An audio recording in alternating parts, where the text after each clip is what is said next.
हरे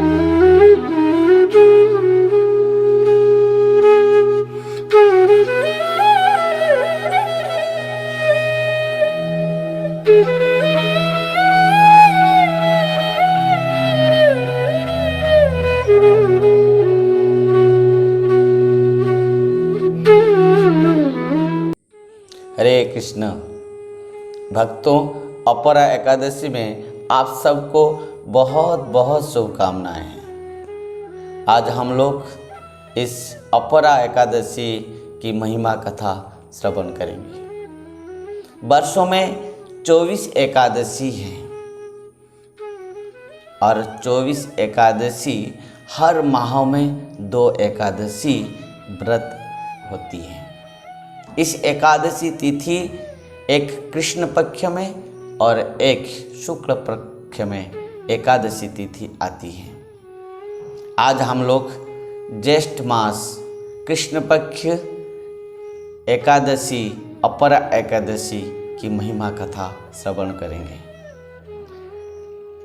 कहते हैं कि इस संसार में जीव जब पाप करता है और पाप करने के समय तो वो बहुत आनंद में पाप करता है, परंतु पाप फलों को भोग करने के समय वो बहुत दुख, क्लेश और कष्ट को प्राप्त करता है। तब वो अपना कर्म फल को दोष नहीं देता है, वो केवल भगवान को दोष देता है कि भगवान मुझे क्यों दुख दे रहे हैं, क्यों कष्ट दे रहे हैं। परंतु वो नहीं समझ पा रहा है कि यह समस्त मेरा पाप कर्म का ही फल है। भक्तों, इस प्रकार इन समस्त पापों से निवृत्त होने के लिए एक मात्र भगवान की भक्ति करना चाहिए। जिस प्रकार सूर्य उदय होने के बाद समस्त अंधकार नष्ट हो जाती हैं, उस प्रकार भगवान के चरण में भक्ति उदय होते ही समस्त प्रारब्ध कर्म पाप नष्ट हो जाते हैं। और इन भक्ति केवल एकादशी व्रत के द्वारा ही भक्त के हृदय में उत्पन्न होती है। माधव तिथि भक्ति जननी जतने पालन करी। यह जो माधव तिथि है, एकादशी तिथि है, एकादशी व्रत है, यह क्या है? भक्ति माता की जननी है। केचित केवलया भक्त्या वासुदेव परायणा अघं धुन्नन्ति काष्णेन निहार भास्कर। जिस प्रकार सूर्य उदय होते ही समस्त अंधकार दूर हो जाते हैं, भक्तों, उसी प्रकार जब हृदय में भगवान के प्रति भक्ति उदय होते हैं, तब समस्त पाप प्रारब्ध कर्म नष्ट हो जाते हैं। और सब कोई चाहता है सुख, शांति, आनंद, ऐश्वर्य, वैभव और अंतिम में भगवत प्राप्ति, परंतु किसी को पता नहीं है किस प्रकार भगवत प्राप्ति संभव है, किस प्रकार इस जगत में, माया जगत में दुख, क्लेश, कष्ट से निवृत्त होकर हम भगवत प्राप्ति करेंगे। वो कारण से भगवान ने एकादशी तिथि के रूप में, एकादशी व्रत के रूप में प्रकट हुए हैं। भगवान ने इस सृष्टि को जब रचना की और रचना के बाद जब इस जगत में, माया जगत में समस्त पापों सृष्टि होने लगे और इन पापों में एक बहुत बड़ा पुरुष बना।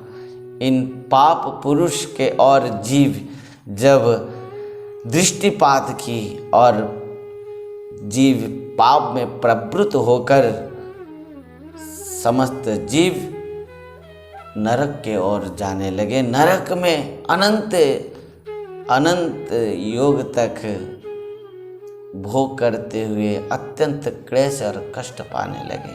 परंतु भगवान इतना कृपालु हैं, दयालु हैं। जब भगवान ने देखा कि समस्त जीव नरक में अत्यंत क्लेश और दुख पा रहे हैं, भगवान स्वयं नरक में गमन करते हुए प्रत्येक जीवों को इस एकादशी व्रत पालन के लिए उपदेश और निर्देश दिए। खुद एकादशी व्रत के रूप पर प्रकट हो जाते हुए और समस्त जीव जब एकादशी व्रत को पालन किया तो नरक और जमालय संपूर्ण खाली हो गया। तब पाप पुरुष आकर भगवान के चरण में समर्पित होकर कहा कि प्रभु, मुझे आपने क्यों जन्म दिया और मुझे सृष्टि किया तो एक भी जीव मेरे अधीन में वर्तमान नहीं है। भगवान ने कहा, हे पाप पुरुष, तुम एकादशी के तिथि में अनाज में निवास करो। जब जीव एकादशी व्रत पालन नहीं करते हुए एकादशी के दिन में अन्न भक्षण करेगा, अनाज भक्षण करेगा, तब वो समस्त पापों में प्रवृत्त होकर केवल पाप भोग करते हुए नरक में जाकर कष्ट पाएगा। इस प्रकार भगवान के आदेश से समस्त जीव, समस्त पाप पुरुष एकादशी के दिन में इस अनाज में निवास किया। इस प्रकार ये बात केवल किसी मनमानी बात नहीं है, समस्त शास्त्रों में इस बात को सिद्धांत दिया गया है। ब्रह्म हत्यादि पापानं कथं चिन्निष्कृति मयेव एकादश्यान्तु जो भुक्ते निष्कृति नास्ति कुत्रचित्। बृहन्नारदीय पुराण में इस प्रकार कहा गया है। पद्म पुराण में भी इस बात को कहा गया है। रटन्ति पुराणानि भूय भूय वरानने न भोक्तव्यं न भोक्तव्यं संप्रप्ते हरिवासरे। इस प्रकार पद्म पुराण में कहा गया है। और श्री नारद पुराण में भी एक श्लोक में इस बात को कहा गया है। जानी कानी च पापानि ब्रह्म हत्या समानि च अन्नमाश्रित्य तिष्ठन्ति संप्रप्ते हरिवासरे। इस प्रकार श्री नारद पुराण में भी इस बात को उल्लेख की गई है। भक्तों, इन समस्त पापों से निवृत्त होने के लिए केवल एक मात्र है एकादशी व्रत।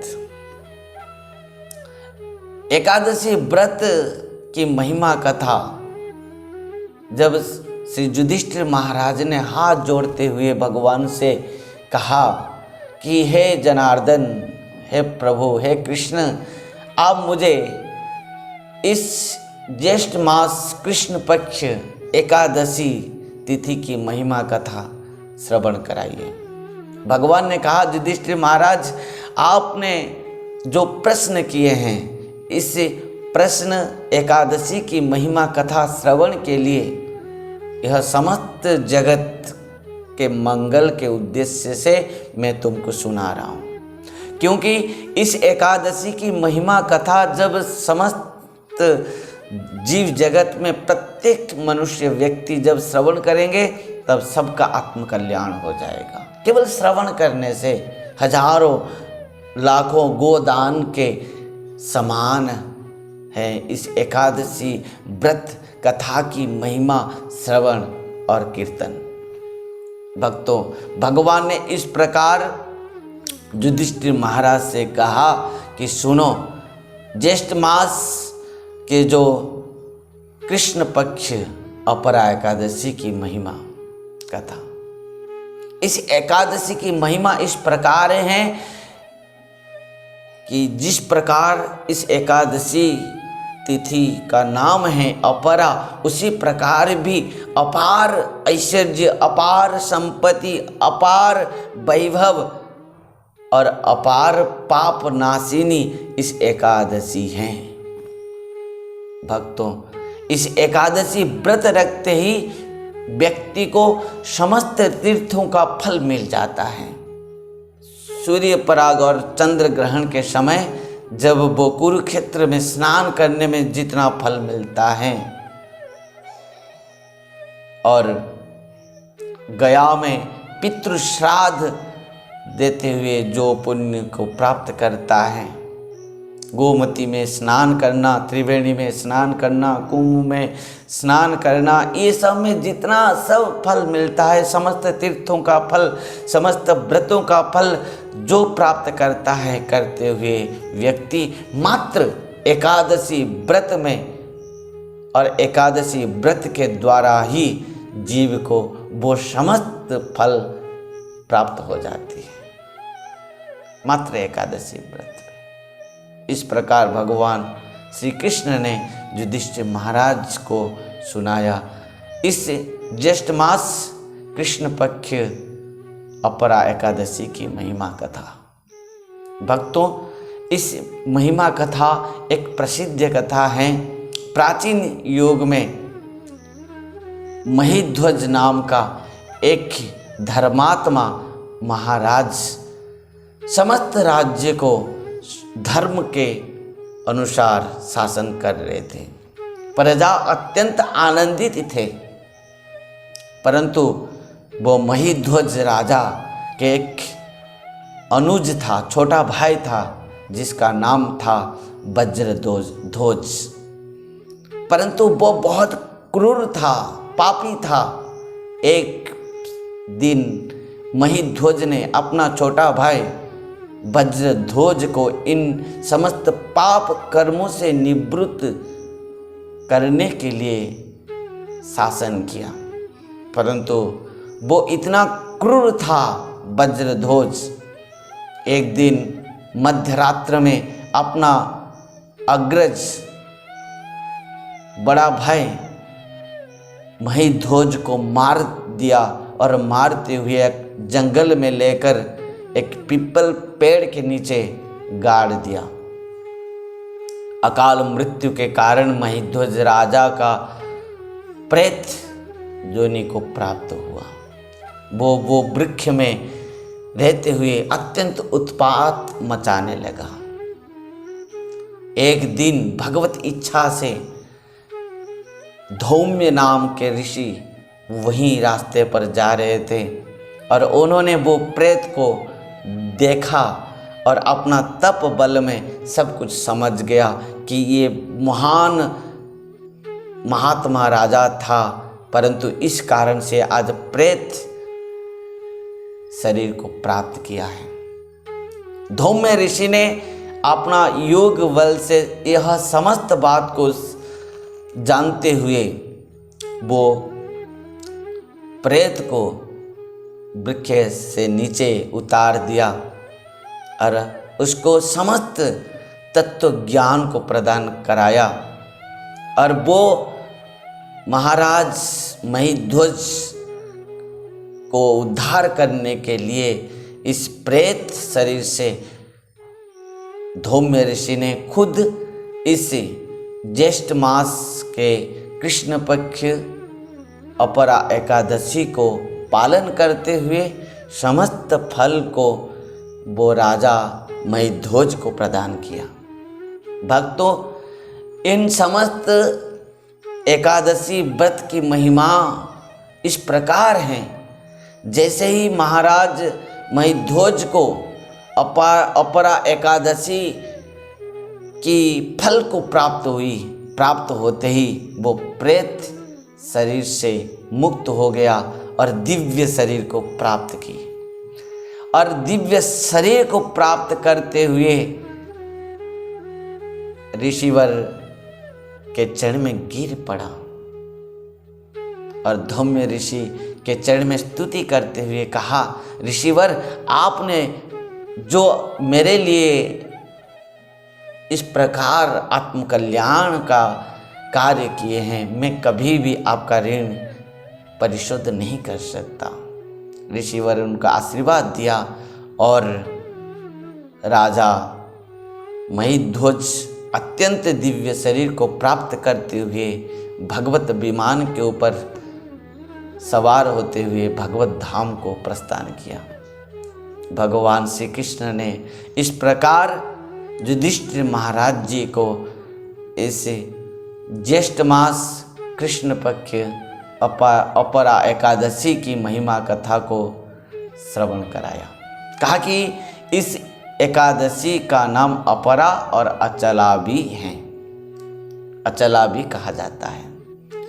भक्तों, इस प्रकार एकादशी की महिमा कथा केवल श्रवण और कीर्तन से भी जीव का आत्मकल्याण हो जाता है और हजारों लाखों गोदान के फल उनको प्राप्त होती है। और श्री भगवान ने इस प्रकार कथा महिमा को सुनाते हुए कहा, एकादशी प्रकृति में शुद्ध तिथि जो होती है वो द्वादश से मिश्रित एकादशी ही होती है। आप देखे होंगे हर समय पंजिका में 2 दिन एकादशी व्रत, 2 दिन एकादशी तिथि रहती है। एक दिन स्मार्तवादियों के लिए स्मार्त मत में, एक दिन वैष्णव मत में। भक्तों, आप यह ना समझें कि मैं वैष्णव हूँ, वो कारण से मैं कहूँगा कि वैष्णव मत में शुद्ध तिथि है। नहीं, शुद्ध तिथि क्या है वो भी आप लोग समझना चाहिए। जो वैष्णव मत में तिथि आती है वो शुद्ध तिथि है। यदि सूर्य उदय पहले वो तिथि रहती है वो शुद्ध तिथि है। द्वादशी मिश्रित जो एकादशी व्रत रखा जाता है वो शुद्ध तिथि है। एकादशी तिथि सूर्य उदय से पहले ही आनी चाहिए और सूर्य उदय के बाद भी एकादशी तिथि रहनी चाहिए और उसके बाद द्वादशी तिथि आनी चाहिए। जब इस प्रकार महाद्वादशी आती है तो त्रयोदशी में पारण समय होती है और जब एकादशी तिथि में व्रत रखी जाती है तब द्वादशी तिथि में पारण होती है। इस प्रकार तिथि को शुद्ध तिथि कहा गया है समस्त शास्त्रों में। और इस तिथि में, शुद्ध तिथि में जो व्रत रखते हैं उनको संपूर्ण भाव से पाप से मुक्त होकर यह जगत में संपूर्ण ऐश्वर्य और वैभव, सुख, शांति को प्राप्त होती है और परलोक में उनको भगवत प्राप्ति होती है। इस प्रकार ज्येष्ठ माह के कृष्ण पक्ष अपरा एकादशी की महिमा कथा हमने सुना। उम्मीद है निश्चित भाव से हम सब इस एकादशी व्रत को रखेंगे। इस एकादशी व्रत रखने के नियम हैं। यदि एकादशी तिथि में व्रत रखना पड़ता है तो दशमी तिथि, एकादशी तिथि और द्वादशी तिथि तीनों तिथि को पालन करना पड़ता है। दशमी के दिन में भी बहुत निष्ठा के साथ रहना पड़ता है। समस्त प्रकार भोग पदार्थ को त्याग करते हुए रात्र में भोजन नहीं करना चाहिए और भूमि के ऊपर दशमी के रात्र में सोना चाहिए। एकादशी के प्रातः में जग जाना चाहिए रात 3 बजे से, स्नान आदि नित्य कर्म त्याग करते हुए और मंगला आरती दर्शन। एकादशी के दिन भर केवल भगवान का नाम संकीर्तन, जपा, भगवान की कथा श्रवण, साधु संत वैष्णव के संग। इस प्रकार दिन भर एकादशी और रात्र उजागर की महिमा बहुत है। और द्वादशी के दिन में सुबह किस प्रकार पारण किया जाएगा जब इस अपरा एकादशी तिथि के द्वादशी के दिन पारण समय है, निश्चित हैं, आप सब हम सब एकादशी व्रत को पालन करते हुए हम अपना आत्मकल्याण कर सकते हैं। इसमें किसी प्रकार भी संदेह नहीं है। हरे कृष्णा, हरि बोल।